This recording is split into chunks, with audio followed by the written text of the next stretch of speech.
Okay, we are here to talk about Logan. Where do we even begin with this one?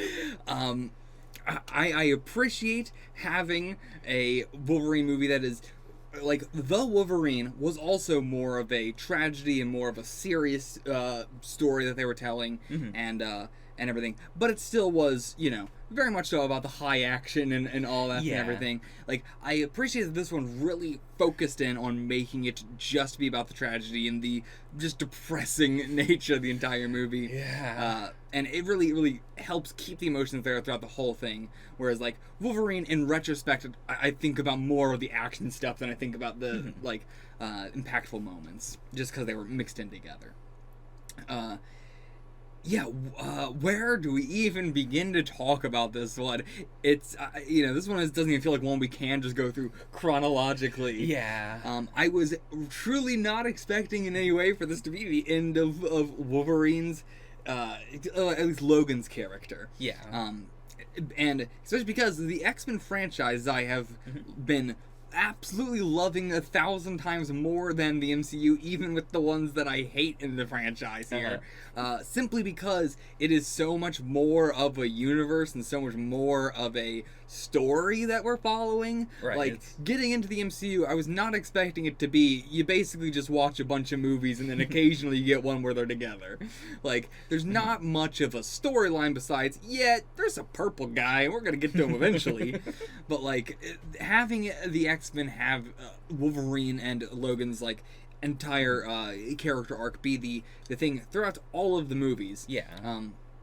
Even like the ones where it's not about him, it like First Class is I think the only one that really does not have anything to do with Wolverine whatsoever. It's just a cameo. Yeah, and to be fair, that's like the worst one. So fair. Like that one is the one that I constantly forget even what fucking happened in that movie because it's so irrelevant. Anyway, I really have appreciated that. Other than that, it's been a very consistent story they've been telling from start to quote-unquote finish. Yeah. Both in terms of, like, it started, I feel like, with the X-Men being more important. Even though we started with Wolverine's, like, perspective and all that. I feel like it started with the X-Men maybe being more important. But slowly it's been the X-Men comes second to Wolverine. Yeah. And, like, everything else comes second to Wolverine, comes second to Logan specifically, but I do want to say Wolverine as well, because I would hope that that's going to continue. Like, I hope that, Dark Phoenix has Laura, I don't know if I said I hope or don't hope. I hope that Dark Phoenix has Laura in it. I hope that New Mutants has her in it. Like, I hope that, we're sticking with this Wolverine is the through line throughout all of X-Men, but Logan is no longer Wolverine, it is Laura is Wolverine now. Okay. And so, like, if they can do that, that would be really nice. But other than that, not the case. And speaking of this feeling like a universe and all that, after this is Deadpool 2. Deadpool has nothing to do with Wolverine at all, but it still it makes Deadpool feel like so much more of a how do I put this? It makes Deadpool feel like it's more in this universe and still more of a side story sort of thing. Whereas some MCU movies, they want them to feel like side stories going on in the main world, but they just feel more like standalone movies that aren't taking place in this universe. Whereas Deadpool, I think, felt like it definitely takes place in this universe, and because it's feeling more like a side tangent thing, it does feel more like it's in the universe. Just because, it's acknowledging this sort of, like, moving away, and it's different than all the other ones that are so connected. Whereas, if you have all of your movies being disconnected, doesn't have that same feeling. Yeah, like, I remember when we were watching the first Spider-Man movie in the MCU, how, like, we noted specifically how it felt different that, like, the movies did keep on bringing up, like, oh yeah, a helicarrier fell over here and there's some wreckage. Yeah. Or, like, this is all based around this, like, technology. Like, there's a bunch of stuff that roots it in the universe, whereas a lot of the other movies don't do that, besides, like, a passing, the Avengers are out there. And, like, Deadpool does a good job of that as well with, like, I don't know why we're getting on Deadpool now. We went on a whole long tangent of this. I wanted to very quickly. But it did a good job with the subtle things and, like, the experiments and the weapon program and all that. Like, there's a lot of stuff to include it into the universe. So, I'm hoping that like I'm not expecting Wolverine to be in Deadpool 2, which is next was sort of saying, but right. they Laura better be a a plot point at the very least in Dark Phoenix and New Mutants. Or I'm gonna be pissed. We'll see. I'm not gonna be pissed, I'm just gonna be disappointed. Right. Like, I see your logic and it makes sense. Yeah. But anyway, so as the end of Logan's character, truly was not expecting it up until it happened. Like, it was like, 5 seconds before he's about to die. I'm like, oh wait, is he gonna actually die in this movie? Like, it should have been so obvious for the whole thing, but I was like, they're not gonna kill off Wolverine. I mean, I think that is perfect. Like, you are one of the only people who could experience it the way they were really hoping that final scene would hit. Like, there is this lingering sense of, like, this, this is a day gone past. This is, no longer a cowboy's world. Or, this is no longer Wolverine's world. Yeah. But even despite all of that, you still think he's gonna make it. And I do think a part of that is that in, X-Men Origins and in the Wolverine, he starts off in Canada, and then in this movie we do tease Canada is the safe place. So a lot of people were expecting him to at least make it back before something big happens. Yeah. I think also Origins and the Wolverine were a lot about the Wolverine wants to die, but then by the end of the movie he realizes he doesn't want to die. Yeah. And this movie was still that, but actually having him die at the end, which I wasn't expecting. Yeah. Like, if he was going to die, I was going to expect it to be something where he knew he was going to die, and it's like, this was more of a gamble. This was more of a I'm going in there, who knows if I'm going, he jacked himself up with the serum. There was, he wasn't going in a depressive, I'm doing this and also I'll get released by dying here sort of thing. Yeah, he was hoping to get out of it alive. And yeah, man, it truly hit me like a truck when I realized what was happening. I'm like, oh no. It's just because, I love Wolverine so much. It has been the, even if I have to sit through some of these shitty movies in this franchise, at least the Wolverine ones are there for me. Yeah. But now I ain't got one. And now I'm very curious if they would do another, in this, Wolverine trilogy, then making it a quadrilogy or whatever. I wonder if they would. I think they probably will do another movie where it is Laura as the main character, a standalone sort of thing, like the Origins Wolverine Logan trilogy we've gotten. But I'm curious if they're going to just name it Wolverine, not the Wolverine, but Wolverine, or if they would just name it Laura or something. I'm curious what they would name that movie. Yeah. Do you have a prediction? What do you think they would name a movie that would star, Laura as the new Wolverine, and they're marketing it as, the, hey guys, go watch Wolverine in theaters? I would envision that it wouldn't, I don't think the title would say anything about it not being Logan. I think it would be something like Rage of the Wolverine. But the posters would very prominently feature Laura in the outfit, or whatever outfit she chooses. Right. Okay, but do you think they would go with a title, a generic-ish kind of title, like Rage of the Wolverine, or, I feel like for the Wolverine titles, it's been very, very, simple. It's been The Wolverine, Logan, Wolverine Origins. Yeah, they really kind of lucked into it, because X-Men Origins was not really supposed to be the title. It was just supposed to be it's part of this series, and then they only made one. So, yeah, they kind of lucked out of that. Yeah, because it is kind of just Wolverine, the Wolverine, Logan.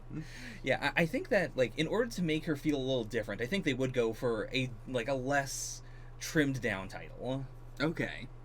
I wonder, because I can't picture what that would be. Because that is, that's been some, of the discourse in the superhero fandom community.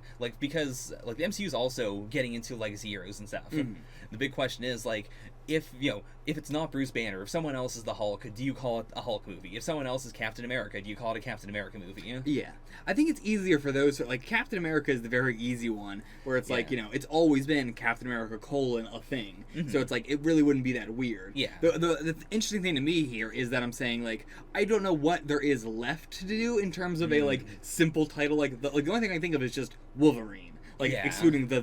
But even then, I'm like, is that too close to the Wolverine? Yeah, like I think in terms of just like being able to look it up, that's bad. That's bad SEO. Like that is what I am thinking of like the if they would do a title like the other Wolverine ones. What not in terms of a like would they say Wolverine and people go to the theaters and think it's like I'm thinking more of like what would they call it? Like what would be the simple title for it? I don't know. They could go with X-23. Okay.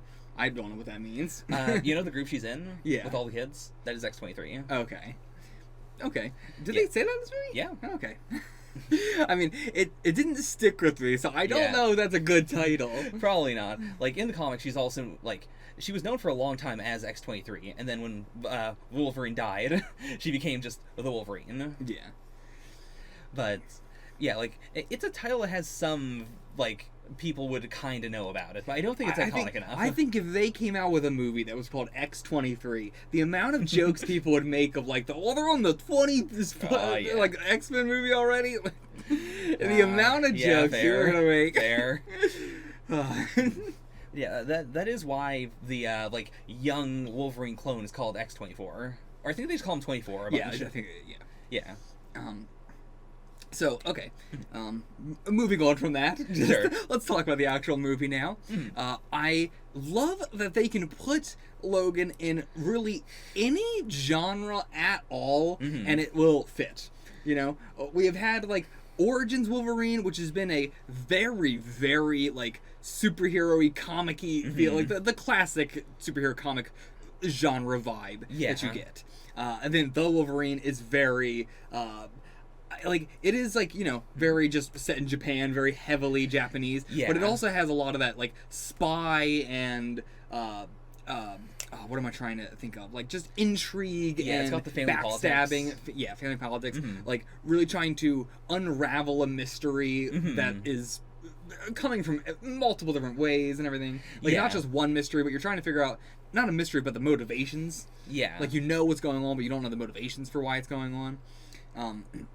But yeah, that's sort of like crime family mysteries sort of thing.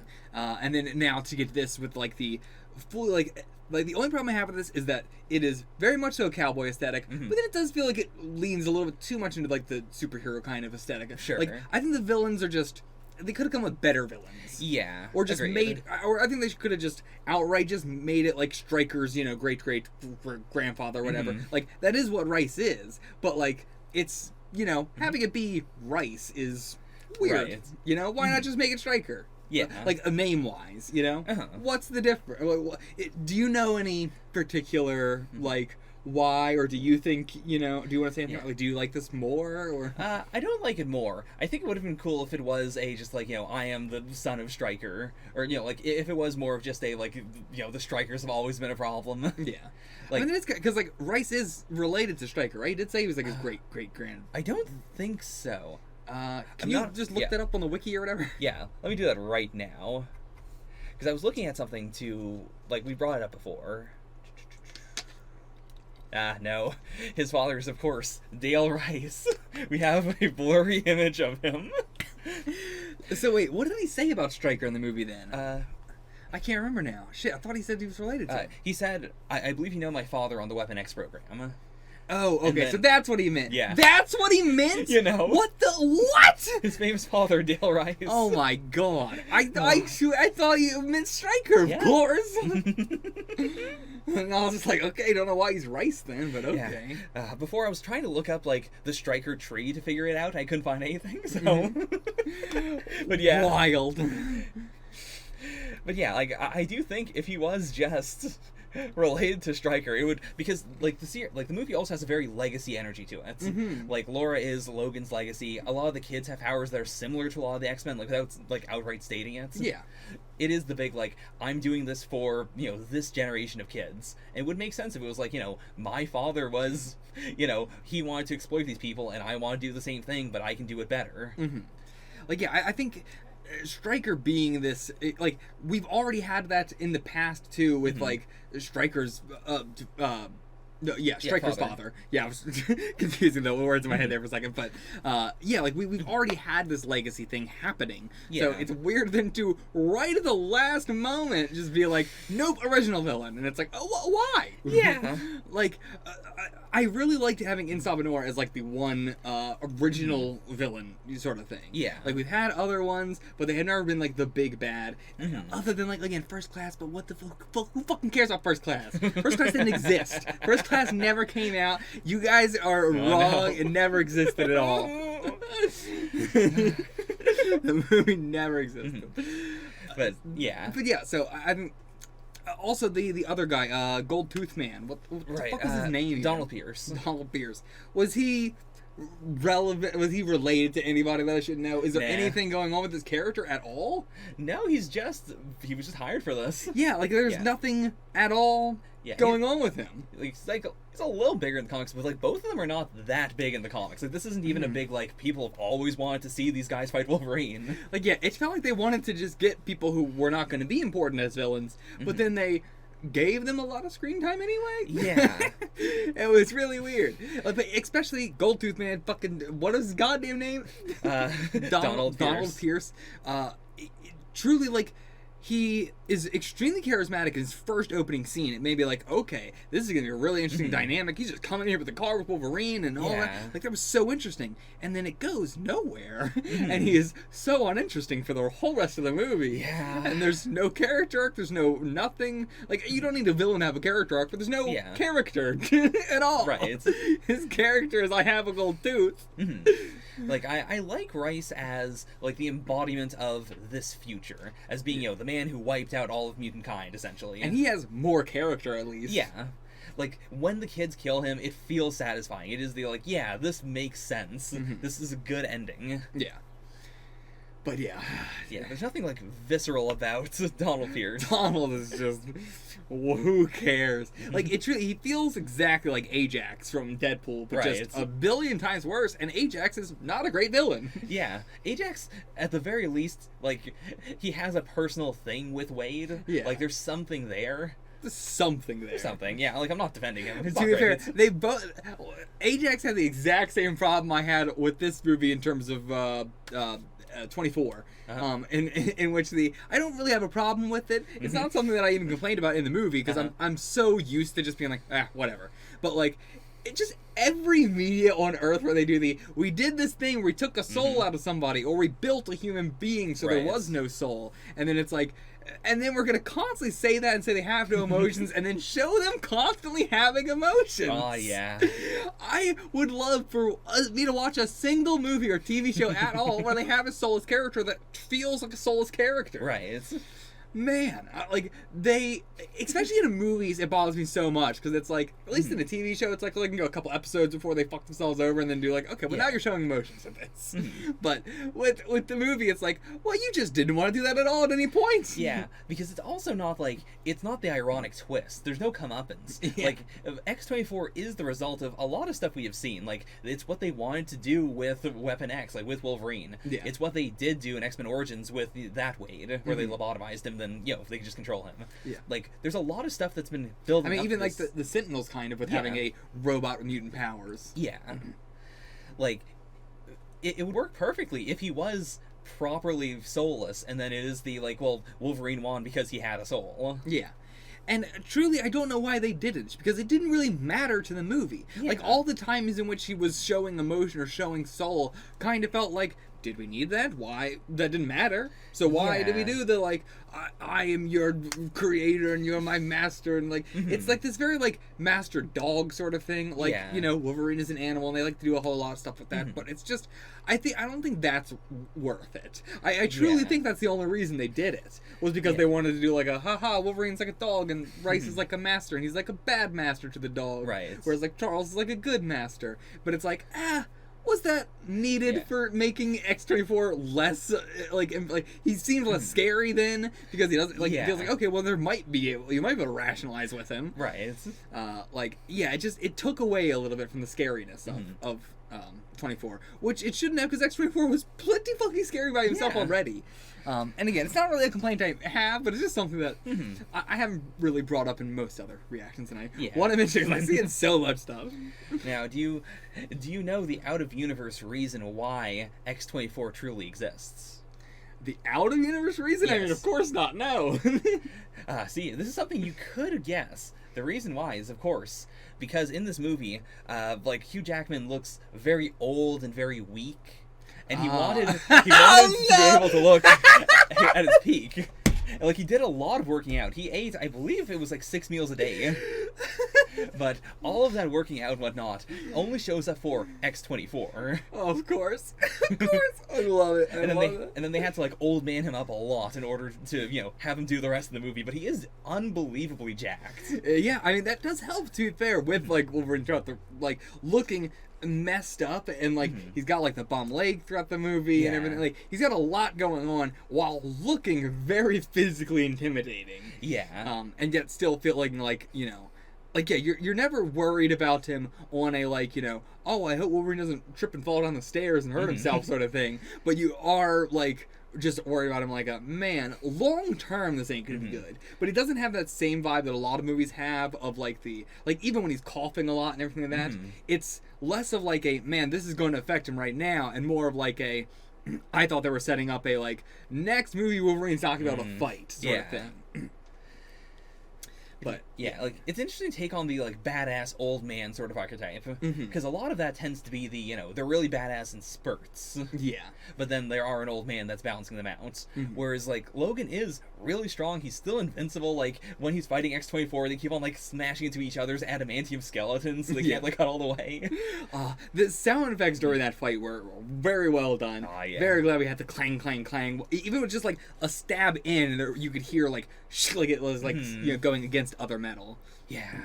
Really, really loved the sound effects in the final fight. And I really love that, you know, X-24, it has to be purposeful that they were making him look like Victor. Like, not in universe, but like out of universe. I feel like it has to be they were making Hugh Jackman, like, look like Victor with the shaved head, is still keeping the big mutton chops, and like everything just felt like this was like a reunion of that fight again. I do know that, like, early on in production, they did, like, they were in talks with Victor's actor. Like, they were planning on, I believe his actor actually said at one point he was going to be in the movie, like, very early on. Yeah. So that might have some DNA in there, like whether they wanted to do a, like, the X-24 is actually a Sabretooth clone or something. Yeah, I think that might have been more interesting. I mean, who knows unless they did it. Who knows? But, like, I'm just thinking about that right now. Like, in terms of this, you know, it is a little bit weird that they do this, like, clone thing. Like, a lot of this movie, I am, like, I really, really love that there's no answers for 90% of the stuff in the movie. Yeah. And I actually really, really love that. It straddles a fine line, where if we got answers for, like, half of it, I think I would be upset that the other half we didn't get answers for. But the fact that we don't get answers for, like, almost everything that happens in the movie, like, that gets brought up as a thing that happened or a mystery sort of thing, and it never really gets revealed or even really, like, implied in a certain way. It's just, like, the characters know. Like, this is an extremely in-universe movie. In which, like, it would be really weird if the characters just recapped the shit that they've known for years. Which I find really interesting, because all of the, like, Wolverine as a character is very much, like, known for his amnesia and for his, like, being out of place. Like, that's why he also has a lot of, like, big, like, comic arcs that are, like, him in another country. So he can keep on doing the, like, fish out of water, or, you know, being a foreigner. And that's great. Like, Origins is kind of the exception in that he has his memories from the entire movie, but that is the answer movie. But then the Wolverine, like, he's in Japan, they really try and make him feel like this out-of-place gaijin from a different world. And I feel like every Wolverine movie starts with the cold open. They, like, want me to process what the hell is where we are, what time this is, what timeline this is, where we like. That's what I really loved about the Wolverine. It's what I enjoyed about even in Origins and stuff. Like, what did I say? In the Wolverine and in something else I was gonna mention. I don't think I meant to say the Origins Wolverine. I don't know what I'm thinking of. The original X-Men, maybe? No, I am thinking of the Wolverine, but I'm thinking of the cold open, and then I'm also thinking of him being in Canada. I was just thinking of those as two separate movies, but that's the same movie. But anyway, I love that, like, trying to piece together, like, feeling as lost as, Logan is. Yeah. And like there is a lot of that in this movie where they want you to feel as overwhelmed as Logan feels. Yeah. Because during a lot of the scenes, like Logan, like this is one of the only movies where I feel like Logan has far more knowledge than you do as an audience, whereas every other movie is the exact opposite. And so it's putting you in this position where you're just kind of having to trust him to do what he's doing and being like, we're just kind of along for the ride. And it puts yourself in the same, like, you're in the same seat as Charles, you're in the same seat as Laura, you're in the same seat as Caliban, you're in the same seat of all these characters who are just kind of being like, we can't do anything, we don't know anything, it's all up to you, Wolverine. You're the only one who can do anything. And so I love being put in the back seat and having to just be like, just watch, and you're not gonna know what the fuck's going on. Just enjoy. I think the ending especially is something that in most other movies I would absolutely hate. But the fact that we didn't get the answers to 90% of this stuff, and the fact that it is the end to Wolverine's character, and the fact that this whole movie does such a great job of putting you in the back seat and making Wolverine the hero that you are not judging in any way, or even like thinking about, like you're not trying to unravel mysteries, you're just there watching and enjoying Wolverine. And like the ending having it just be, the whole movie is getting to Eden. Eden's not real, Eden is real, Eden's not real, Eden is real. All this stuff, we never really see it in the comic. We only ever see them going to Eden in the comic, but they specifically never show Eden in the comic either. And then to have Wolverine die right before they get there, and like we don't see what Eden is like. We don't even know if they get to Eden. Wait. No, I'm pretty sure they got to Eden. I mean, I'm pretty sure Eden was the place they're at before they crossed the border. I thought that was just a temporarily, like, as in like a, that's what they said Eden was, but that was a, we're just... Yeah, I guess that is technically because Eden. they were following the coordinates. Right. The way I took that, though, was like a, we're saying this is Eden. Once you get here, I thought they were doing a twist of like, oh, this isn't actually Eden. This is just a stopping point, and we're waiting until we're allowed into actually Eden. Okay.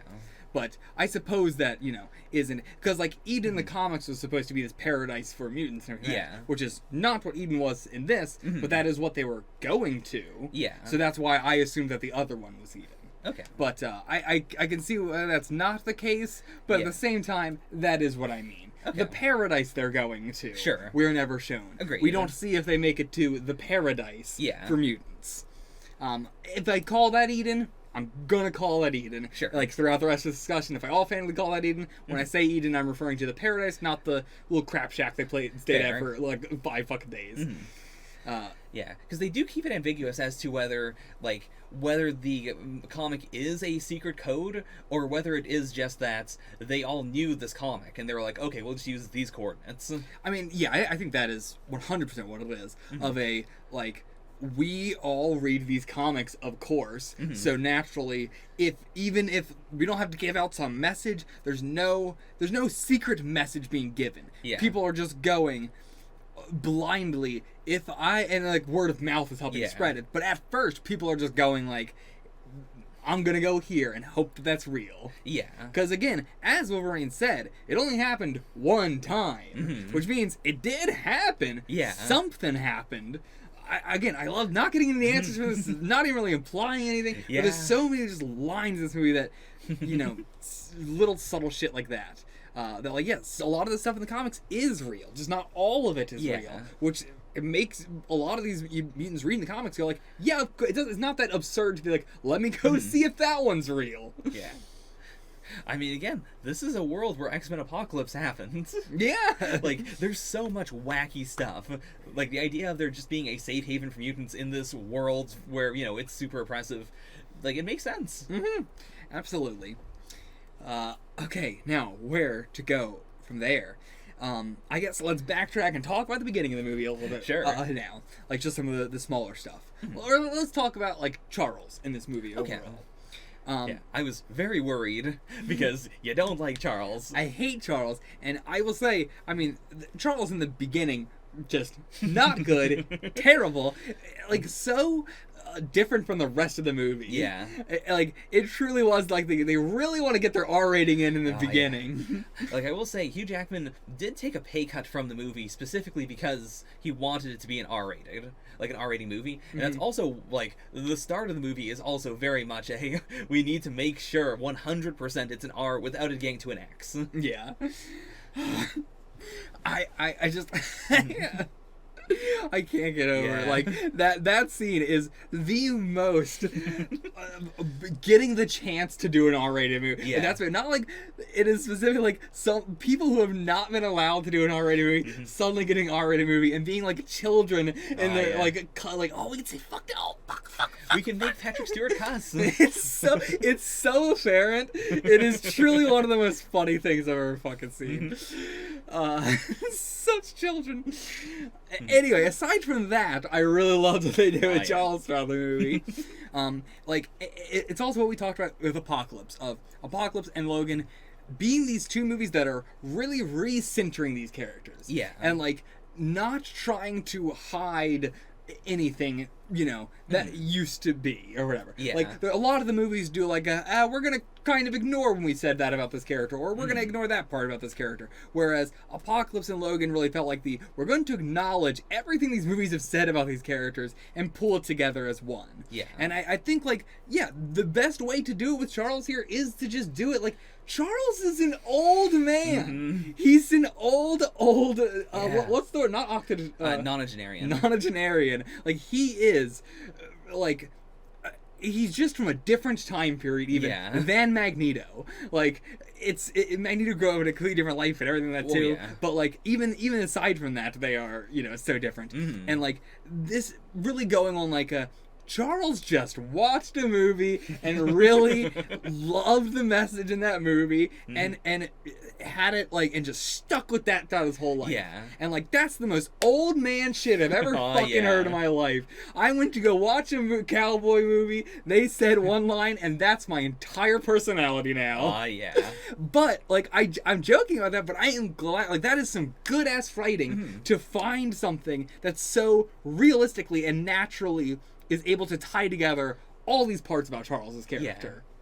Where it's like Charles truly does think that he's doing good and truly does think that he's helping people and everything like that with all this stuff. And it is because, like, I think having it be a movie thing is very important. Like, he the vast majority of his morals he's gotten from cowboy movies and just like old movies in general of these really fucked up morals. Right. And so it's like, yeah, okay, I get it now. I get it. Like, I don't agree with it, but I get it. Yeah. And I think that's the most important thing. Whereas before, it felt like a lot of like pulling my hair out of like, how is Charles like this? Right. Like, how could you, where is this coming from? But getting to see where it's coming from, needed, very much so needed. Yeah. And I really like the idea of it, like, we see Charles, like, talking to Laura, and he's being really nice to her, and he gets her to watch the movie, and they both have, like, fairly different outlooks on what, you know, the message of the movie is. Yeah. Like, Laura ends up taking the final, like, blow of the movie as, like, this tragedy. The idea that, you know, this is Logan's life. Like, he is the last gun in the valley. He killed, you know, the big threats. The valley's now empty. Yeah. Like, it is. I don't know how I feel about it at the end, to be fair. Okay. I don't know how I feel about it. Okay. It felt a little bit like, it felt like the movie thing to do, but I don't know, and it felt like I truly don't know how to talk about it or feel about just Laura repeating it at the end. I have no feelings about it one way or the other. All right. I'd say my feelings are pretty clear. Yeah. Yeah. Where to move from there? So from there, still touching on the beginning of the movie, Caliban. Was not expecting Caliban to come back. Of all characters from Apocalypse, definitely was not expecting Caliban to come back. And again, we're given a little bit of like okay, that's what he was doing during the movie. Where he, what exactly did they say that he was, like, he has the power to track mutants by smell. Right, and he was tracking them to turn them over to somebody, right? Is that what they said he was doing? In Apocalypse? Yeah. He's just like an information dealer. But what do they say he did in this movie? in this movie, he was hunting down mutants, or like in the past, he used to hunt down mutants with. I think with Donald Pierce's group, but he just kind of describes it as being like working for the good guys. That's what he meant. I assumed he meant like when we saw him in Apocalypse, he was hunting down mutants to turn them over and everything. But okay, no, so that's what he meant. Gotcha. Yeah, like the way I see it is in Apocalypse, he was just kind of on his own. He had some like psychic bodyguards and whatnots, but he was working with anyone for a price. Yeah, and at some point he started working with these guys or some other anti-mutant faction. Okay, yeah, I think that makes more sense. Mm-hmm. I'm glad that he got to have a the thing to do. Even if it didn't matter too much, as always. Whenever somebody does the big sacrifice, then it never matters. I'm not sure if I have anything to say much about Caliban, but he was a nice, not like comedic relief, but just a nice relief. Yeah, like of just having like this nice guy that is actually like caring about this sort of stuff, but is also not like a great guy. Yeah. But yeah, he was just like a relief to have, like conversational relief. Yeah. It's a weird, like, I don't know what to call it. It's not comedic relief, but it definitely took some edge off of the movie. Yeah, like it would be so heavy if it was just Logan and Charles, and Logan leaves Charles alone in this big dome forever for weeks on ends. Yeah, like Caliban does add some level of heart. Like, like in the movie, Logan has hardened himself a lot because that's just what he's got to do in order to survive. Mm-hmm. Yeah, and like then knowing in retrospect like why Caliban is here, like he's trying to make up for stuff, but it's also like okay, well now I know why Logan's treating you like this. Like, I like that a lot. The only thing I don't like is like I'm not sure how I feel about Stephen Merchant being like I love Stephen Merchant, but like I don't know if he's a better actor than the guy they had last time. Yeah, I feel like he is markedly a like.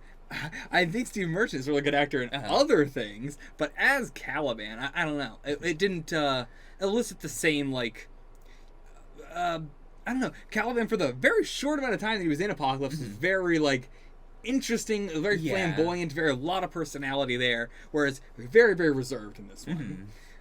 So, yeah. Interestingly enough, when they, like, wrote out the script and they put Caliban in Logan, like, in pre-production, they didn't know he was going to be in Apocalypse. Like, they cast Stephen Merchant and, I forgot his name, but the guy from Apocalypse, around the same time. Just, like, separately, and they were both Caliban separately. That makes sense. Even to be fair, I didn't even know this was supposed to be Caliban until, like, the interrogation scene and all that. And I was like, oh, this is Like, they said Caliban, and it didn't even register in my mind. Yeah. Because it was so different looking. Yeah. But, yeah. I do love the vibe of him with all his gear on outside. Like, it's so, that I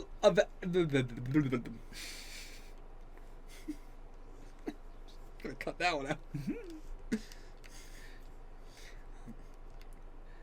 I go with something? Sure.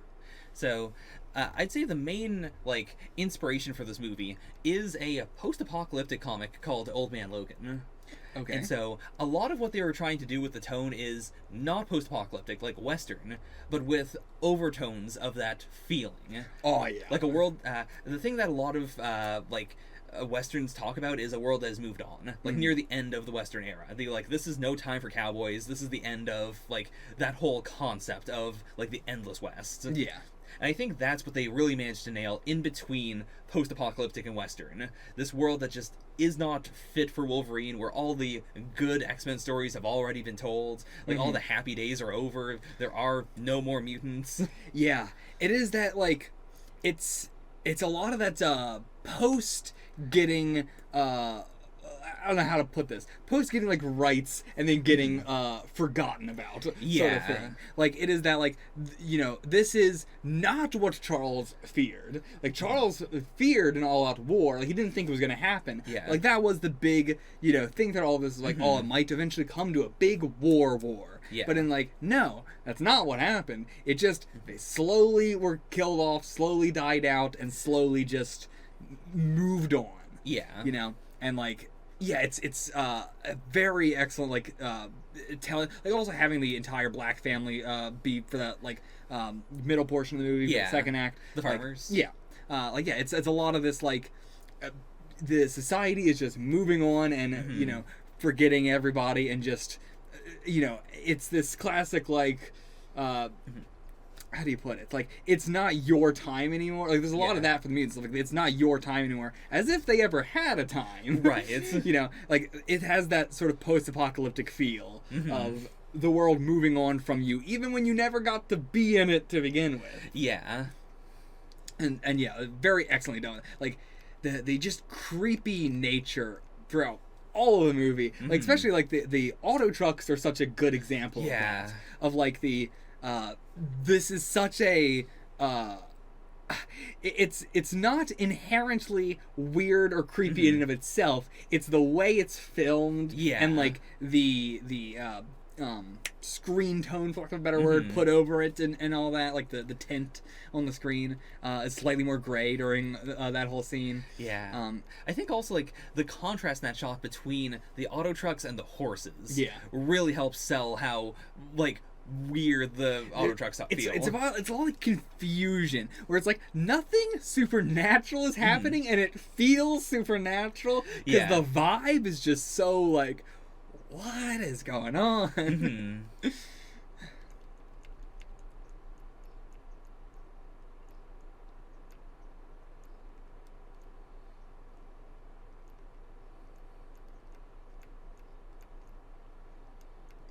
I also think like Charles having dementia and or like again they touched around what it was. I thought it was dementia, but then they listed a couple things that none of them were dementia. But like they don't know what it is. They're just listing like potential things.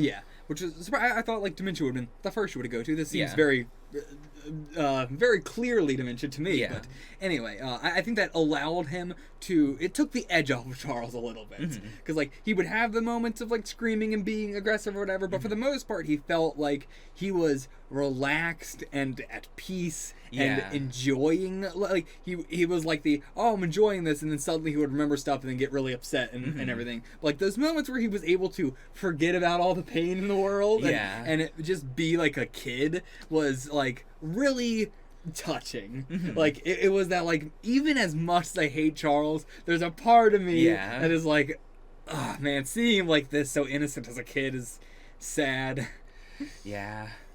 And like, you know, trying to like he lost his school, he killed his X-Men. He doesn't know that necessarily, but like he gets to try and be a teacher and like a bit of a grandpa one last time. Like it does legitimately hurt me to think back on his final moments, knowing that he was like he had this revelation, he felt this extreme guilt, and he was not talking to Logan. No one knows what his final words were. Oh my god, I didn't even think about that at all. Like he man, I didn't think about that. Oh, that is truly tragic. That was also the kind of thing where he got like it was Logan stabbed him. I'm like, okay, this has to be a dream or something. And then once you realize it's not a dream, my brain didn't really register the fact that Charles was stabbed. And I was like, it took me a while to like lag back, like, oh, yes, right, he's dying. Oh, like this movie does a lot of that, of like just doing something really jarring and then getting my mind off of that really quickly before I have a chance to even think about it.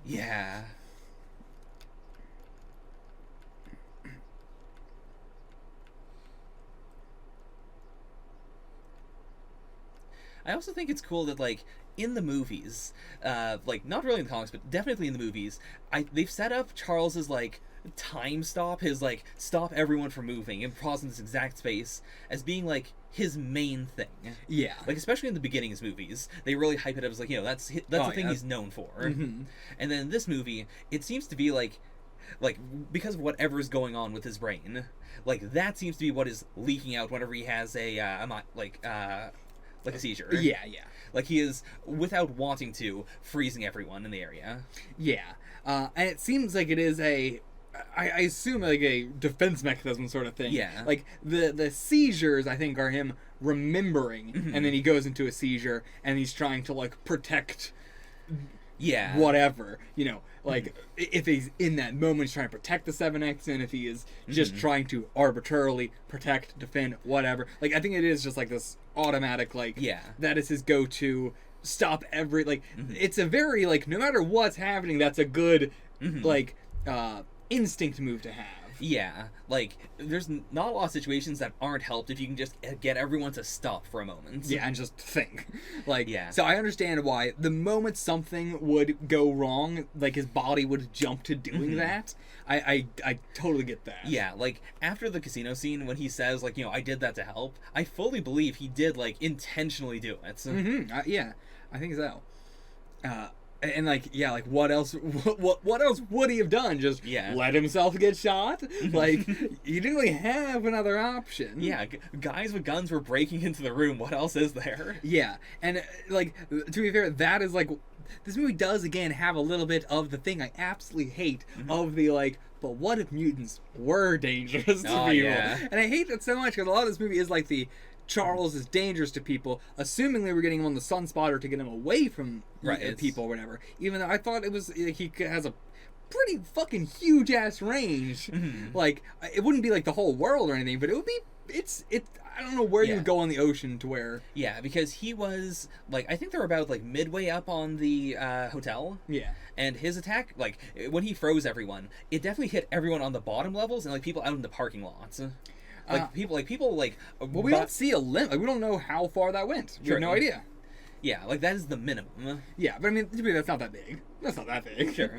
Compared to like the ocean, that's not that big. Sure. But like we have seen him do the like I'm sensing somebody is over here and they're miles and miles away. Yeah. Like he needs Cerebro when they're in another country or whatever usually. But like if they're in the same city or even like a couple cities over, he's been able to do that before. Yeah. So yeah, it's just like. Curious as to I'm sure it's possible, it's just like anyway, the main thing I have an issue with is just like the doing like that scene was a like, oh no, Charles is actually like hurting people and can hurt people, but it was because of self-defense. Yeah, like that's a there's a lot of like stuff like that, like implying whether it be in mutants or other equivalent stuff in other media of the like they were doing something to defend themselves and that counts as they went out of control. Right. And it's like, no, it doesn't. No, it does not. Like truly, I don't think you can go out of control when you are in self-defense for your life. Like if you're defending your life at that point. Right. It's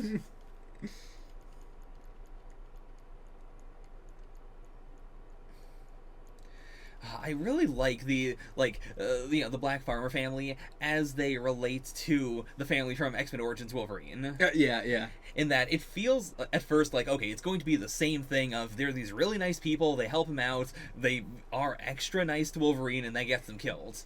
And then, like, when I saw the movie, I really thought the side quests with Wolverine going to help with the water being turned off, I really thought that was going to be okay, they're actually safe. It's just Wolverine's going to piss off these guys, and they're going to go after Wolverine and not the family or something. Okay. Or even, like, the family ends up worse off, but they're not going to die. It's just a water dispute.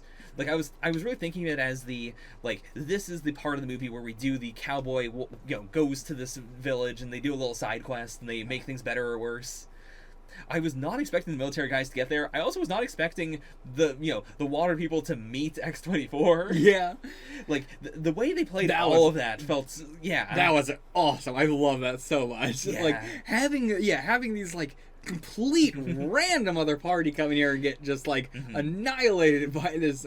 It felt like a horror movie. Yeah. Like, I've seen that in a lot of horror movies. I've never seen that in, like, something just like this, Yeah. Like, that is a total just horror movie trope, and it was so wild getting it in this. But yeah, I fully thought we were going to, when we were going to the water pump sort of thing, I was like like, as soon as I started bringing it up, my mind was like, okay, here's what's going on.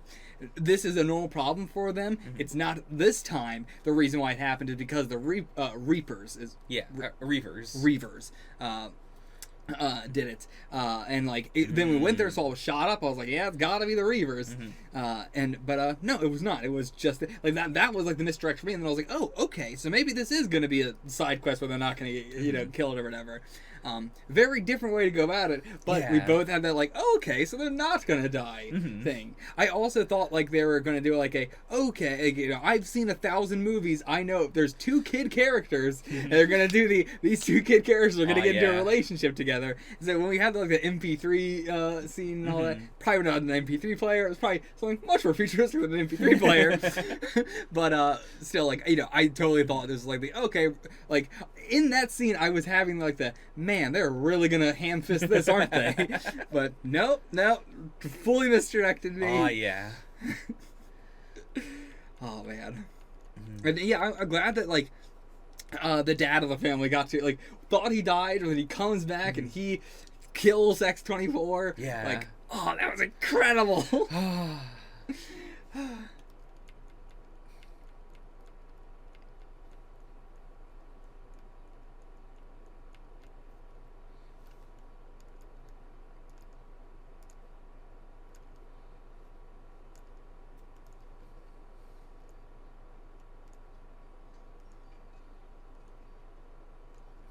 How do you feel about, like, Laura as a, like, up until Charles's death, like a non-verbal character for like half the movie? Like, a lot of time when we get to know her, she doesn't say anything. Yeah, I mean, I really, like, you know, I thought she was just a mute character for, you know, the vast majority of the movie, but I honestly really like that it is just, she just didn't want to talk to Wolverine. Yeah. Because it's not that she wasn't talking throughout the whole movie, it's that she wasn't talking to Wolverine. Yeah. Like, we know that she was communicating with Charles the entire time, which still could have been a mute character thing. Like, but it's, you know, I do appreciate that it is like it was just a stubborn, like, I don't want to talk to you until you are nice to me sort of thing. Yeah. Like, it was really she just snapped and was like, I can't do this anymore. I'm just gonna talk. It's like such a kid, like, stubborn thing of like giving him the cold shoulder until he is the one to, you know, change.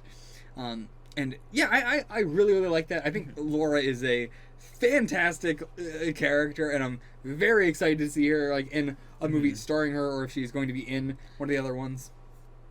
I'm very, very excited to see what they're going to do with her, like, slightly grown up. And yeah, I don't it's amazing how well they were able to characterize her, like, in the beginning of the movie. Yeah. Like when she was just, like, you know, assumed to be the daughter of the woman who died and everything. I don't know her name.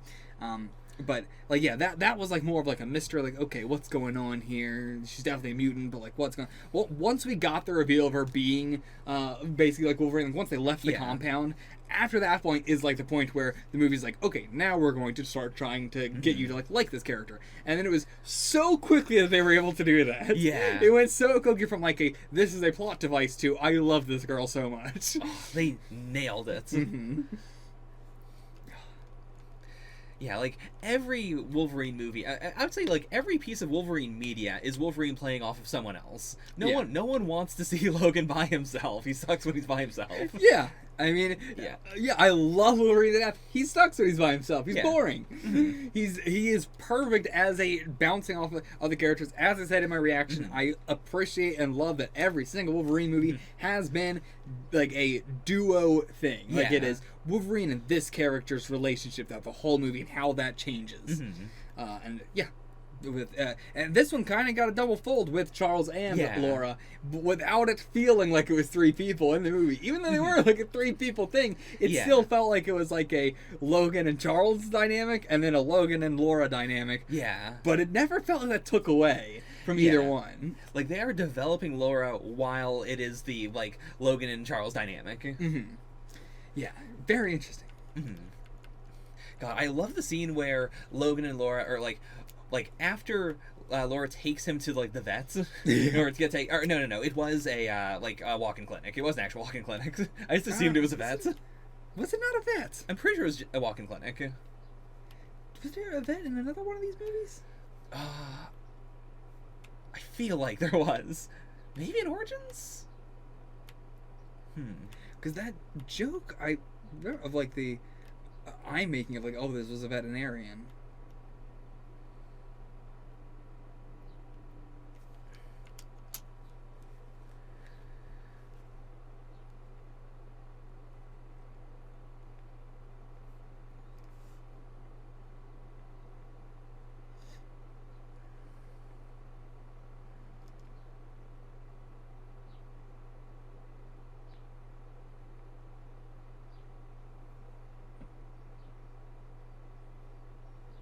So weird about that.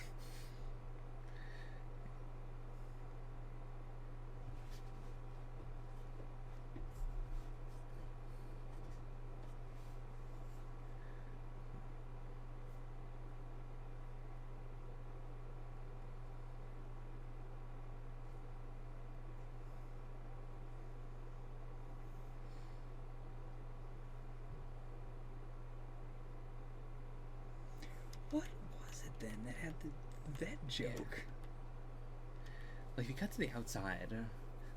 I mean, I know this is an event. Okay. I'm just saying. Mhm. Like, what? Do you remember that? I don't.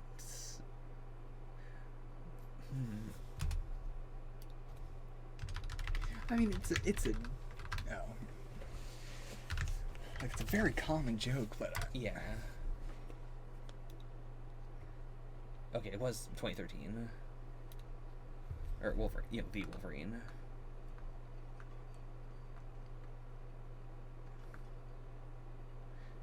Yeah, because he wasn't even a Okay. vet. He was like the assistant to the vet. right. Okay, shit. Okay, we'll call that out then. Okay. Were you bringing the doctor up for anything important, or were you just bringing it up because of his vet? I was bringing it up because of like all the driving they do. Okay, well then we'll just get back into it in a different way. Okay. Pretend we have not talked about it yet.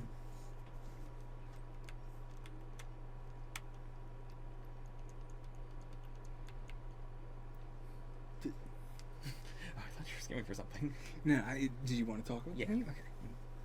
Something I really like. You gotta give me more time than like I whisper something to you and you immediately launch into the thing. So half the time I have to cut that out in editing because there's no Right. like they can see me talking before you start talking. Aw. Okay.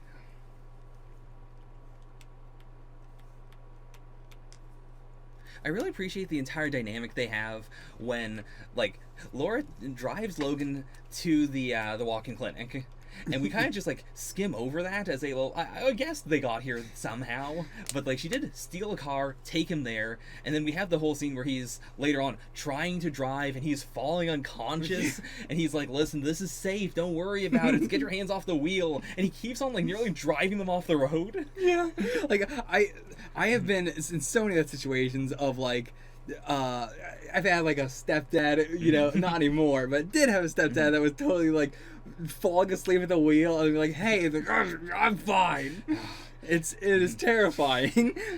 I mean, even without the, like, you know, falling asleep constantly and having all these wounds that aren't healing right, he can't see.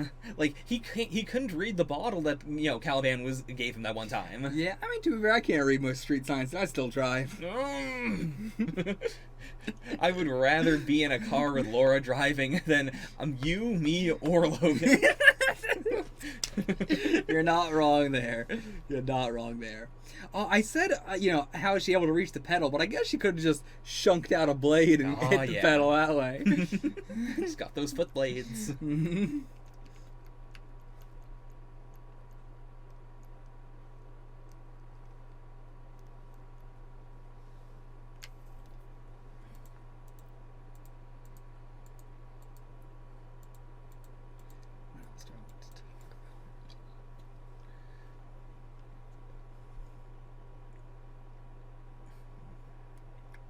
Something if you don't find something.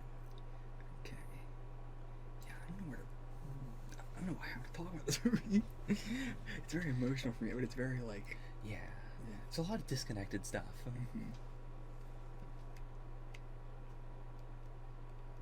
A plot point that I really like is the adamantium poisoning. Like, we talk about it very briefly throughout the whole movie, but it is, you know, the idea that this adamantium is like poisoning Wolverine over time, and that is why he's been aging. That's why his healing isn't working well. I really like that because it creates this hard like cutoff point in that, like, in the 90s is when it goes into him. Then he's got a while of like still being at his prime, still being fine, as like, you know, it's working its way through its body. And then like it like I really appreciate that as a way to do a Wolverine is an old man, Wolverine's cranky, he's not in his prime, for a character who otherwise should, you know, always be in his prime. Yeah. And it's so fundamentally tied to this thing that is like one of his biggest strengths, but also it is this big trauma. Like, it isn't just the, well, it sucked for a while, but now you're invincible. It's like, no, it does suck. This Weapon X is going to, it is his death. Yeah, it is the downfall. Yeah. Like, I do appreciate that. Like, yeah, it is. I think I would have liked it more if Stryker was a villain, but yeah, I think that's the only thing that gets me. It's like it feels kind of like meh when the villain is so disconnected. It really is. Like we could have gotten the big line of "the poison my father put in you is now killing you" or something like that. Like there's so much.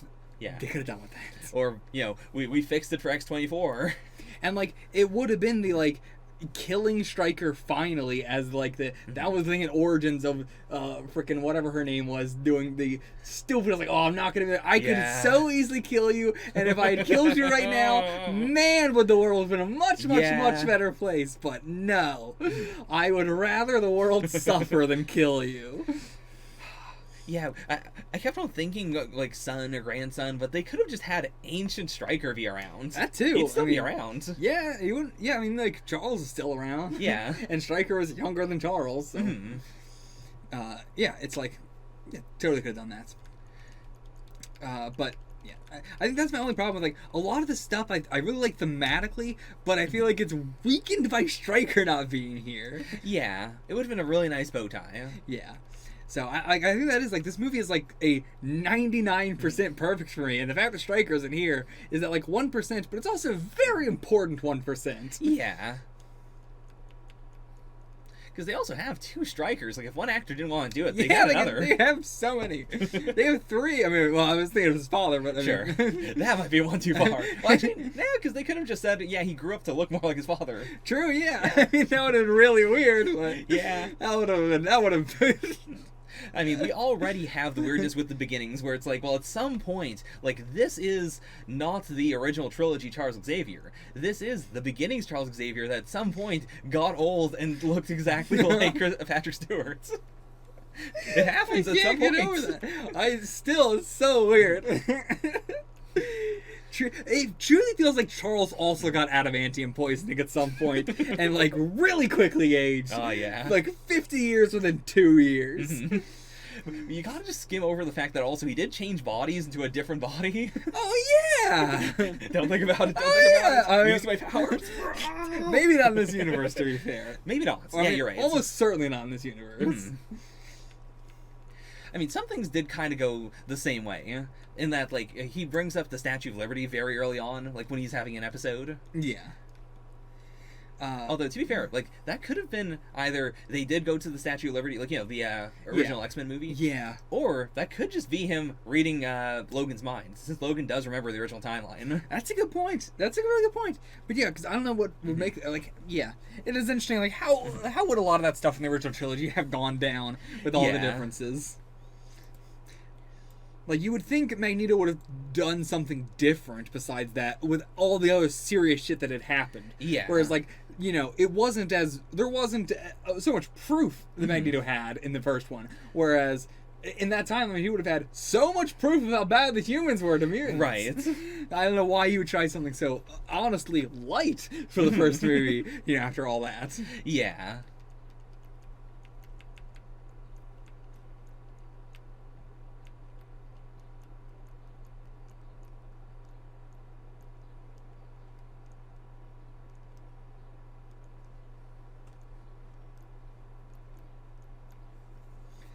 Yeah, I don't know if I have much else to say about this movie. It's a movie that's like, I really love on an emotional level, but then it's very hard to talk about on a just like discussing the movie. Yeah. Because there's a lot of like, yeah, I just love the vibes of this scene, love the vibes of this scene. Yeah. And a lot of the like interesting mysteries, I feel like that gets too quickly into like fan fiction territory. If we're like, well, how do you feel about the food that makes you come?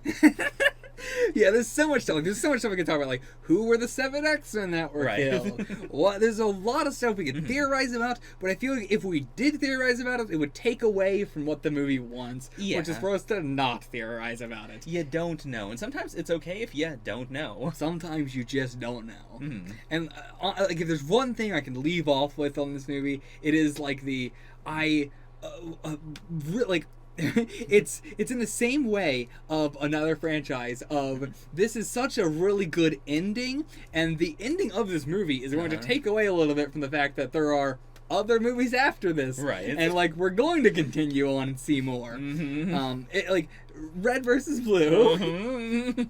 Yeah, I'm bringing up Red versus Blue, baby. Red versus Blue season 15, season 13. One of the best endings to anything, but it's hampered by the fact that it continues. Yeah. And it's the same sort of, thing as this, where it's like, I really love the ending of the hero dies, and you don't know how the story's gonna go after that. Right. You know, in movies and TV, normally you get to watch the end, you get to see the hero's sacrifice be important, and it saved everybody in the end. But I really love an ending that just ends where the hero made their sacrifice, and you don't know if it worked out. But that is harpened by the fact that we are going to know if it worked out later. Right. So, like, yeah, I really like that right now, and so I want to say it now before I will then in retrospect, like, well, now I know what happened.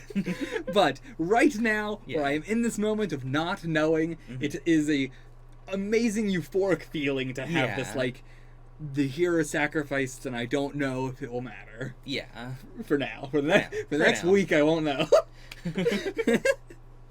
But yeah, never in my life did I think I would compare Logan to Red versus Blue, but here we are. I should also say, by the way, Logan was one of the, like, I had never seen any of the X-Men movies at all, but when Logan came out, I was gonna go watch Logan. I even had you download Logan for me to watch, like, years ago, when it came out. Yeah, back in 2017. Yeah, and so... Yeah, just, that is a testament to how good this movie was, because I'd never seen any trailers for it, I knew nothing about it, I just knew there was a movie called Logan, and I was like, I knew it was a Wolverine movie called Logan. That's all I knew, because I didn't really know what the fuck Wolverine's name was or anything. Right. So, I was just like, oh, well, based off the fact that it's called just Logan, makes me feel like this is going to be a very serious Wolverine movie, I want to actually watch that. I'm interested in what that's like. It's not the kind of superhero movie I would expect. And, like, I never ended up watching it. I procrastinated. I had it downloaded on my computer and just procrastinated and procrastinated. Thank God I did, so I could do a reaction to it. Yeah. Man. But, yeah, so this is one of the only ones where I was like, this is the only superhero movie that I sought out on my own to be like, can you download this for me? I want to watch this movie. No other superhero movie did that. And to think, we would not have this movie if it were not for Jerry Seinfeld. Explain? So, I think about a year before they started pre-production on Logan, Hugh Jackman and Jerry Seinfeld were hanging out, and Jerry was talking to him about Seinfeld, like the TV show, and specifically how, like, it was doing really, really well, and they could have gotten a couple more seasons out, potentially, but he was weighed down with this feeling of, like, when are they going to stop being happy that Seinfeld exists? Like, when are they going to shift? And when am I going to need to shift? And Hugh Jackman did take that very personally to heart. He was like, yeah, I love Wolverine. I might play Wolverine until the day I die. Or, like, I want to play Wolverine until the day I die. But, like, the tides are gonna shift. And I want to do the definitive Wolverine. Like, or, like, my definitive Wolverine.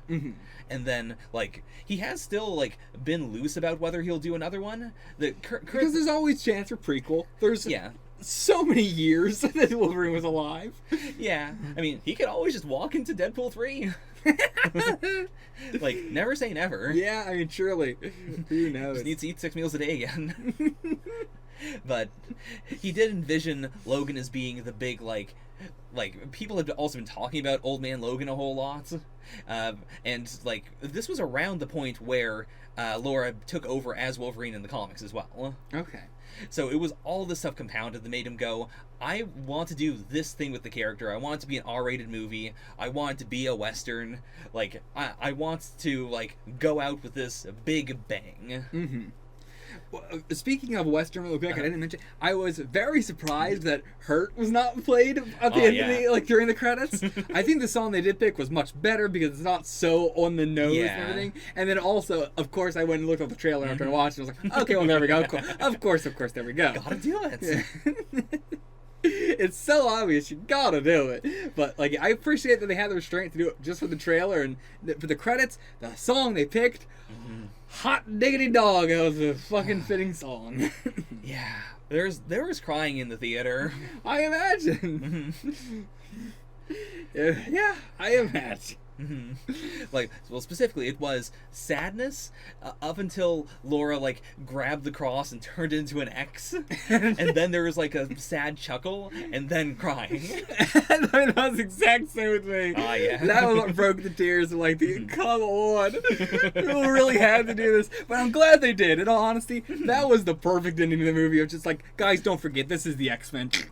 Like, yeah. not even just in it. I didn't mean that as in like we have to an extra remind. It was just like, guys, we want to remind you, we're the X-Men. We're a little bit goofy too. We're gonna do some just like, I'm gonna make this cross to an X.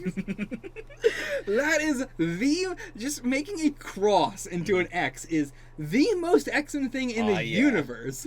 I don't have anything. Is that bad per se? It's just like, it is truly the most X-Men thing in the universe. You're right. Of like taking this extremely I don't know a word to say for that. Like a just extremely something object, an extremely or not object, but just like whether it be a tragedy or a cross or a religious symbol or whatever, and making it an X-Men thing. Ah, yeah. It's so quintessential. There's a lot of X-Men stuff that I could describe as either we found a word with the word X in it and we wanted to do that, or we found a thing that looks like an X and we want to do that. X-Men is so incredibly anime. Oh, yeah. In that sense of the just finding like especially like Christianity stuff too, like super cool, like aesthetically and everything. Which I mean, I can't deny it is kind of cool aesthetically. Yeah, I get it. But I am glad that they did a definitive Wolverine run and they ended it before it went on forever and everything like that, and like just for a lot of characters that they were willing to kill them off before they like Scott. I was so expecting Scott to come back, and I'm glad that Scott didn't come back, even though he did, but he didn't. Yeah. Like, he's in this new universe, but we never see him in this new universe. We've only ever seen him in this universe in like the end, of Days of Future Past. That's it, right? Wait, no, he was in Apocalypse. Scott, like Cyclops. Was he in Apocalypse? Yeah, he was in Apocalypse. Or no. I mean, yes. He was in Apocalypse, but Apocalypse was in the past. Like, we never see him in like we always see young Scott. Yeah.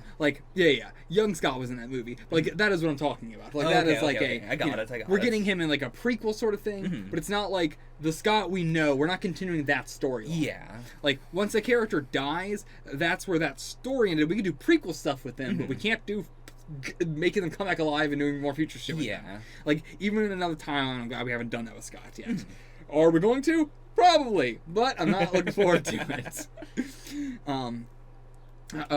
What was I going to say? Just that, I'm glad they have ended a lot of these characters where they did and stuff like that, and if anyone was to have that talk with Hugh Jackman, I'm not surprised that it was Jerry Seinfeld. It's one of those things where you said that, I was so shocked, but then as soon as you started talking about it, I was like, yeah, this makes perfect sense. Like, yeah, like, I would even more suspect that Jerry said it in a very, like, I am saying this to Wolverine, or to Wolverine, to Hugh Jackman as an insult. Like, Jerry Seinfeld's absolutely that. He holds it over everybody's head that he was able to end his show on his own terms. Oh, yeah. But, you gotta respect it. You gotta respect being able to end something without it just going on ad infinitum. Yeah. And speaking of something not going on ad infinitum, let's end this bitch. Alright. You know what? Yeah, we good. Bye. Do you have any more trivia? That's fine. Okay.